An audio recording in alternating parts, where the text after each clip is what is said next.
Hello friends, હું Parul અમોદની fashion પાલનપુરથી. તમે બધા કેમ છો? આઈ હોપ તમે બધા મજામાં હશો. સૌથી પહેલાં થેન્ક યુ સો મચ. તમે લોકોએ મને મારા પહેલા બ્લોગ પર બહુ જ પ્રેમ આપ્યો. કાલે મેં તમારી સાથે જે વાત કરી હતી એ મારી લાઈફની જર્ની વિશે હતી. મેં અમોદની ફેશન કેવી રીતે સ્ટાર્ટ કર્યું એના વિશે હતી. આજે હું તમને એક એવી દુનિયામાં લઈ જવા માગું છું જેમાં દરેક દોરો, દરેક મોતી, દરેક કાંચ, દરેક આકાર એક અલગ જ કહાની કહે છે. જ્યારે આપણે મિરર વર્ક કે આભલા વર્ક વિશે વાત કરીએ ને ત્યારે સૌથી પહેલાં આપણી હેરિટેજની કે સંસ્કૃતિની યાદ આવે છે, જે વર્ષોથી પેઢીઓથી ચાલતી આવી રહી છે. મશીનના વર્કમાં એટલી લાઈવ નથી હોતું. મશીનનું work life time means lively નથી હોતું મશીનનું વર્ક, જેટલું હેન્ડવર્ક હોય છે. હેન્ડવર્કમાં કેવું હોય, મિરરના આજુબાજુ એક ટાંકો, જે શું કહેવાય કારીગર હોય છે ને, એક ટાંકો પોતાના હાથથી ભરે છે. એમાં એની લાગણીઓ છુપાયેલી હોય છે, એની મહેનત છુપાયેલી હોય છે, એનો પર્પઝ છુપાયેલો હોય છે. અને મશીન વર્કમાં કેવું હોય, જસ્ટ લીધું, મિરર મશીનમાં નાખ્યું અને એમ્બ્રોઇડરી થઈને આવી ગયું. એક બીજો ડિસએડવાન્ટેજ મશીન વર્કનો એ છે કે મશીન વર્કમાં એક જેવા તમે હજારો લાખો પીસીસ કરાવી શકો, બટ હેન્ડવર્કમાં તમે દરેક પીસ અલગ અલગ અને ડિફરન્ટ અને યુનિક હોય છે. અને ઘણીવાર લોકો મને પૂછે છે કે હું કલરની ચોઈસ કઈ રીતે કરું છું.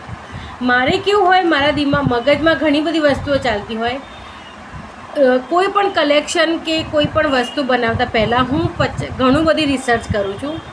હાલ આ સિઝનમાં કયા કલર્સ ઇન છે, કયા ટ્રેન્ડમાં ચાલી રહ્યા છે, કયા કલર સાથે કયો કલર કોમ્બિનેશન જશે, એ બધી ડિટેલ્સ હું કરું છું. એની રિસર્ચ કરીને પછી આમાં કયો મિરર કયા સાઇઝમાં સારો લાગશે, એની સાથે કયા બેકગ્રાઉન્ડમાં ફેબ્રિક લેવું, કે કયા રીતના દોરા લેવા, રેશમનું લેવો, જરીનો દોરો લેવો, કોટનના થ્રેડ લેવું, વુલન લેવું, એ ઘણી બધી વસ્તુ હોય છે સિમ્પલ મિરર વર્કમાં પણ. આજે તમે બિલીવ નહીં કરો, મારા મેરેજને 10 વર્ષ થઈ ગયા છે.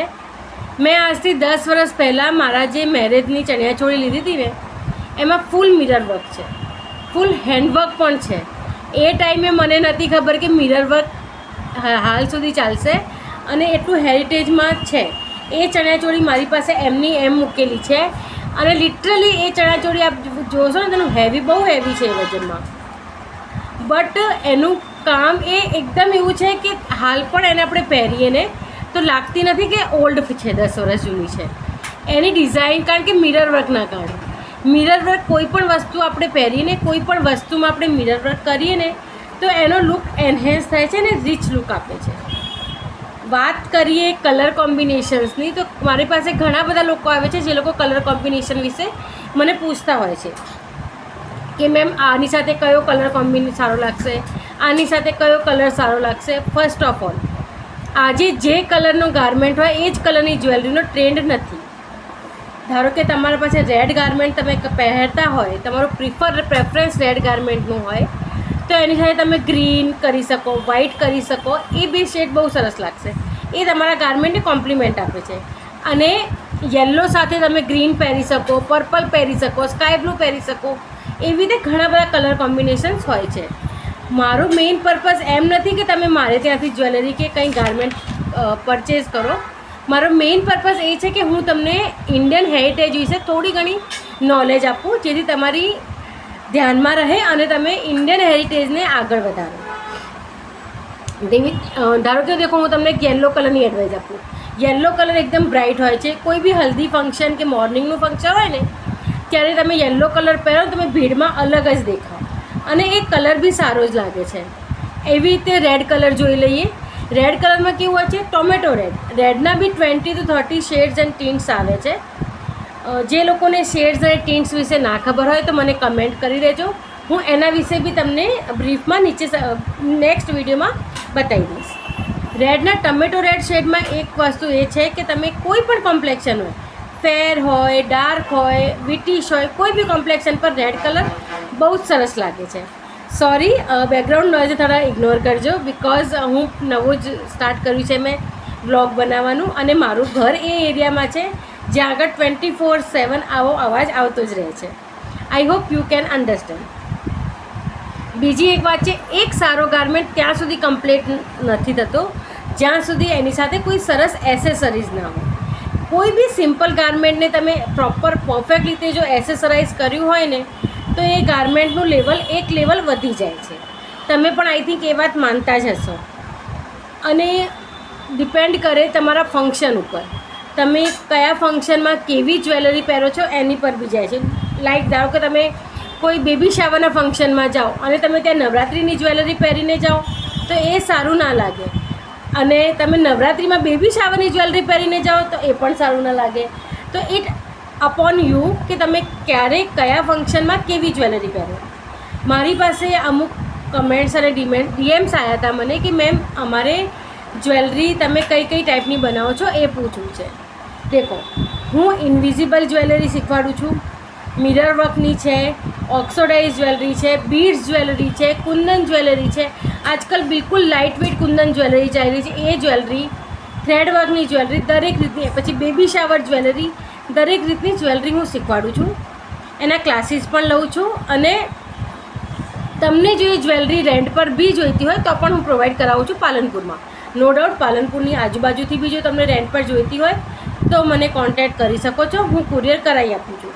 મારી પાસે જે કસ્ટમર છે એ અમદાવાદ, બરોડા, કલકત્તા, દિલ્હી, મુંબઈ, ઓલ ઓવર ઇન્ડિયાથી છે. પ્લસ મારે આઉટ ઓફ ઇન્ડિયાના પણ કસ્ટમર્સ છે જે લોકો પોતાની ગારમેન્ટ્સ બી મારી પાસે ડિઝાઇન કરાવડાવે છે અને એની અકોર્ડિંગ એ લોકો જ્વેલરી પણ કરાવે છે. એટલે હું તમને એ જ કહેવા માગું છું કે જરૂરી નથી કે તમે મારી પાસે જ જ્વેલરી કરાવો. તમે તમારો આગળ કોઈ પણ ફંક્શન હોય, તમે કોઈ ગારમેન્ટ તમે માઇન્ડમાં હોય તમારે કે મેમ અરે આ ટાઈપનું ગારમેન્ટ છે મારી પાસે, મારે આને થોડું એક લેવલ અપમાં બતાવવું છે, તો તમે જ્વેલરી ડિઝાઇન કરાવી શકો છો. આનો એક ફાયદો એ છે કે દરેક હેન્ડમેડ જ્વેલરી યુનિક હોય છે અને ડિફરન્ટ રીતની હોય છે. દેખો, હું તમને બતાવું મારા અમુક મિરર્સ. આ મિરર તમે જોઈ શકો છો. આમાં એક જ મિરરમાં 7 કલર લીધેલા છે, 8 કલર લીધેલા છે. આમાં દેખો, આ દેખો, આ વ્હાઇટ, આ બ્લેક બેઝ પર મિરર છે, અને આ જુઓ, આ સ્ક્વેર મિરર છે. Okay, you can see. અને મિરર વર્કની એટલા માટે કારણ કે દેખો તમે આમાં રિફ્લેક્શન જોઈ શકો છો, બહુ મસ્ત આવે છે. દિવસનો ફંક્શન હોય અને મિરર વર્કની જ્વેલરી પહેરો ને તેનો રિફ્લેક્શન જ અલગ આવે છે, તમે જોઈ શકો છો. બીજો દેખો, હું તમને બતાવું મારી જ્વેલરીમાં. આ જુઓ, મિરર વર્કની જ હાલ બતાવી રહી છું હું તમને, તમે આ જોઈ શકો છો. એકદમ રીચ લુક આપે છે. It's up to you. આમાં તમારે 4 થી 5 કલર કરાવવા હોય, 2 કલર કરાવવા હોય, 3 કલર કરાવવા હોય, દરેક કલર હું કરી આપું છું. તમારે આના ક્લાસીસ કરવા હોય તો પણ હું કરાવું છું. તમારે જો શીખવું હોય તો મને નીચે કમેન્ટ કરજો કે કેવી રીતે મેં આ જ્વેલરી બનાવી, તો એના બી હું તમને વિડીયો બનાવી આપીશ.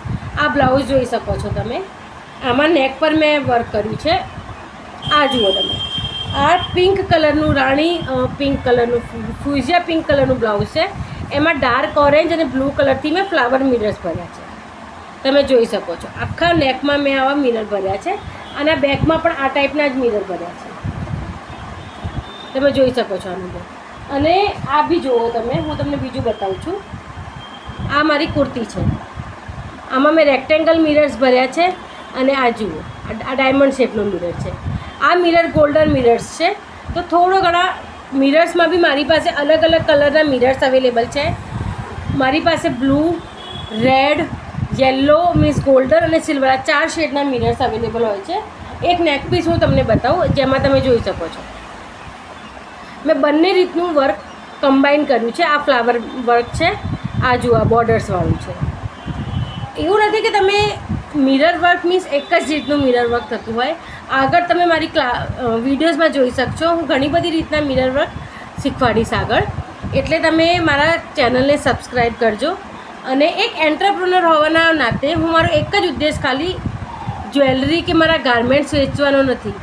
મારો મેઇન પર્પઝ એ છે જે આપણી જૂની કલા છે એને આપણે જીવંત રાખીએ, એને આપણે આઉટ ઓફ ઇન્ડિયા લોકો જે આપણી જૂની હેરિટેજ કલા છે એને એ લોકો લોન્ચ કરી રહ્યા છે, અને એ લોકો નવા નવા નામ આપે છે. પણ આપણે એટલું સમજવું જોઈએ કે આ બધી કલા આપણા ભારતમાં જ છે અને આપણા લોકોમાં જ છુપાયેલી છે. તો આઉટ ઓફ ઇન્ડિયાના લોકો આપણી કલાને આટલું ઇમ્પોર્ટન્સ આપતા હોય તો આપણે કેમ ના આપી શકીએ. અને એમ નથી કે તમે ઓનલી ફેશન કરતા હો, પરંતુ જો તમે મિરર વર્ક કરાવો ને તો તમે કોઈ એકલા ફેશન માટે નથી કરાવતા. મિરર વર્કથી તમે એક વ્યક્તિની કલાને પ્રોત્સાહન આપો છો, એની મહેનતને પ્રોત્સાહન આપો છો. તમે એ વ્યક્તિને વર્ક જોઈને એ વ્યક્તિ પોતે ખુશ થાય છે. દેખો, હું તમને અહીંયા આગળ 3-4 ફોટોઝ મૂકી દઉં મારા વર્કના. આ જુઓ, આ બધા મેં જ્વેલરીઝ બનાવી છે. આ બધી કસ્ટમાઇઝ જ્વેલરી હતી મારા કસ્ટમર્સની હલ્દી મહેંદીના ફંક્શનની. હું બેબી શાવરની જ્વેલરીઝ પણ બનાવું છું, પણ હું નેક્સ્ટ વિડીયોમાં તમને બતાવીશ મારે પાસે હું કઈ રીતની જ્વેલરીઝ શીખવાડું છું. એટલે મારો મેઇન આજનો વિડીયો બનાવવાનો પર્પઝ એ જ હતો કે હું તમને બતાવી શકું કે જે બધી વસ્તુઓ આપણા હેરિટેજ છે, આપણા પૂર્વજો યુઝ કરતા હતા અને બનાવતા હતા, એ વસ્તુને આપણે હાલ જીવંત રાખીએ. તમારી કબાટમાં કોઈક એવો એક પીસ તો હશે જે તમને લાઈફ ટાઈમ માટે તમારી સાથે રહે એવો હોવો જોઈએ. મારી પાસે છે. મારી પાસે તમે બિલીવ નહીં કરો, મારા નાનીની સાડી છે. એ સાડી મારા નાની થ્રુ મારી મમ્મી પાસે આવી, મારા મમ્મીથી પછી મારી પાસે આવી છે. અને એ લિટરલી પ્યોર બનારસી સાડી છે. એમાં આઈ થિંક એ તમે ઓરિજિનલ બનારસી સાડી છે, તમે એને જોશો ને તેનું વજન જ 5 થી 6 કિલો છે એ સાડી. પણ એ હેરિટેજ વસ્તુ છે. આજના જમાનામાં આપણે એ વસ્તુ લેવા જઈએ ને તો ઓછામાં ઓછી 70 થી 80 હજારથી સ્ટાર્ટ થાય છે ઓરિજિનલ બનારસી, જે ટાઈપની એ વસ્તુ છે એ. પણ લિટરલી મારે એટલો છે કે મેં મારો વારસો, મારી નાનીનો વારસો મેં સાચવી રાખ્યો છે. તો હું પણ તમને એ જ પૂછવા માગું છું કે તમે પણ તમારી કોઈ એવી ગારમેન્ટ છે, કોઈ એવા કપડાં છે જે તમે તમારા વારસાગત આવી રહ્યા છે, જે તમે તમારી વોર્ડરોબમાં સાચવીને રાખેલા હોય. એમ નહીં કે ઓનલી મિરર વર્ક જ, કોઈ પણ રીતનું બનારસી કહી શકો, લખનવી કહી શકો, બંદેજ કહી શકો, કોઈ પણ રીતનું કોઈ કામ છે જે તમે સાચવીને રાખેલું હોય. અને આજનો વ્લોગ હું અહીંયા કમ્પ્લીટ કરીશ. એની પહેલાં હું તમને એટલું કહીશ, નેક્સ્ટ વ્લોગમાં હું તમને સ્ટાઇલિંગ ટિપ્સ પ્લસ અમુક મેં જ્વેલરીઝ કઈ ટાઈપની બનાવી છે એ બતાવીશ. સો ટિલ નાઉ, જો તમને મારો વિડીયો ગમ્યો હોય તો please subscribe my channel and click on the bell icon. Thank you.